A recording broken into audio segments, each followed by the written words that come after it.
18ই ফেব্রুয়ারি ছিল আমাদের প্রি ওয়েডিংয়ের দিন। সমস্ত কিছু প্ল্যান আগে থাকতেই করে রেখেছিলাম, কি পরবো না পরবো, কিন্তু দিনের দিন সব কিছু ব্লান্ডার হয়ে গিয়েছিল। প্রথমে কথা ছিল আমার শাড়ি পরার, কিন্তু শাড়ি যেহেতু পরিনি আমাদের লোকেশনও চেঞ্জ হয়ে গিয়েছিল। প্রথমে আমরা ময়দানে এসেছিলাম, তো ময়দানে খুব সুন্দর সুন্দর ছবি উঠেছে, আমার খুব পছন্দ হয়েছিল। দেন ওখান থেকে বেরিয়ে আমরা প্রিন্সেপ ঘাট গিয়েছিলাম, ওখানেও ওয়েস্টার্নের কিছু ছবি তোলা হয়েছিল, ভিডিও তোলা হয়েছিল। তারপর আমি গাড়িতেই চেঞ্জ করে মেকআপ করে একদম রেডি হয়ে এসে গেছিলাম ঘাটে। তো এখানে প্রথমেই আমরা ঢুকেছিলাম একটা পাইস হোটেলে, এখানে আমরা দুপুরের লাঞ্চ কমপ্লিট করেছিলাম। ক্যামেরাম্যান, ভিডিওগ্রাফার সবাই ছিল।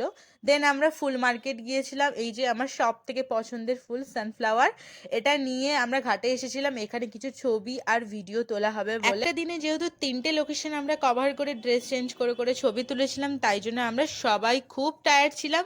ফাইনালি সব কিছু এন্ড হলো, দেখা যাক রেজাল্ট কি আসে। বাই।